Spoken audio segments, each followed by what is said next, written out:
I've already finished writing the book, and actually the timing was very good because I started writing the book and I discovered that I was pregnant, and then I became larger and larger, and I was not in film, so I could use those 8 months to really focus on writing. So it was very fortuitous, and in fact, there's a chapter on becoming pregnant and the pregnancy, because that was all I was thinking about, so I said I might as well write about it. And now, going forward very briefly, I'll be going back to work. At the moment, Project Inaya is taking up all of my time. And after that, I'll be doing Saif Gangster Returns next. There was a time, she's misleading. She seems quiet and very, very sweet and polite, which she is. And she's a source of strength for us, and I'm very happy she lives in the same city as I do. But she had gone out to dinner once. I want to tell the story. It was before she met Kemu here. I hope he doesn't mind me saying this, but it was kind of a date. He was a really wealthy guy, and he was a big industrialist, and everyone was kind of wondering how this was going to work out. And he was talking to Soha, and Soha was really bored. I don't know if she was already seeing Kunal, and okay, all right, I don't know. No, in the sense that just went out to be polite. Anyway, she's out at this dinner, and her friend messages her and says, how's it going? And she replies, he's really boring. And she sends the message to the guy she's having dinner with. And now this is Soha. She doesn't skip a beat. She says to the guy, excuse me, can I borrow your phone, please? Takes it, deletes it, gives it back, and carries on. Well, my sister. Yeah. I'm rarely intimidated by anyone, as I'm sure most of the media knows. But if there's one person in the family that I'm completely in awe of, I think it's Soha. Thank you so much. Obviously just a little nervous, taking a cue from Kunal. Obviously being that when I'm at dinner with Saif and Soha, I'm like, oh my God, I'm never going to understand this conversation. If Kunal can't, there's no way that I can.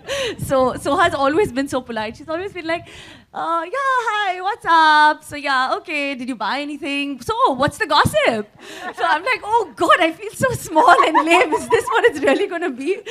And then I was like, but it's okay. But I think we found our way, and if there's anyone in the family that I think any of us turn to when Amma's all worked up and fired up, then there's just one person that can control the situation, and that's Soha. So, I truly, truly believe that she is the torchbearer of this family.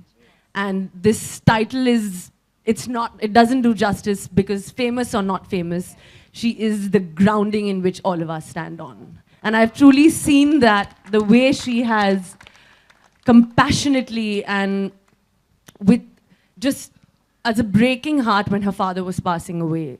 I've never seen any daughter. I'm a daughter, but I don't know if I could have done the way she looked after him. And that, in my eyes, to me, is a solid woman. I remember certain things which are really, I think I've heard the most sad and poignant sentence from her, which aged, I think, 6, which have stayed with me all these years. I remember when we went to Delhi from Mumbai, we made a shift. All of us left to stay with my mother-in-law, who was not keeping so well. And so that meant change of school, change of everything. And one night I was reading a bedtime story to Soha, and suddenly I found her crying, really. So I said, Soha, what's happened? What's happened to you? Why are you crying? And she said, Amma, I cannot remember my friends' faces.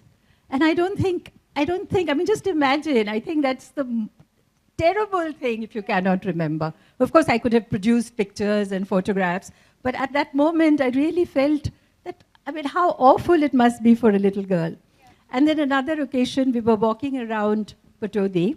We have a biggish house and we have a smallish house. Anyway, we were taking a stroll. And suddenly, Sohabia says, Amma, who is Bhai going to marry? And again, she was about 6 years old or something. So I said, I have no idea who Bhai is going to marry. So she says, well, Bhai is a prince. So whoever he marries will be a princess, right? So I said, yes, if you say so, true. So then who am I going to marry? Where will I find a prince? And then she adds, she says, well, after much thinking, princes are very difficult to find, like domestic staff.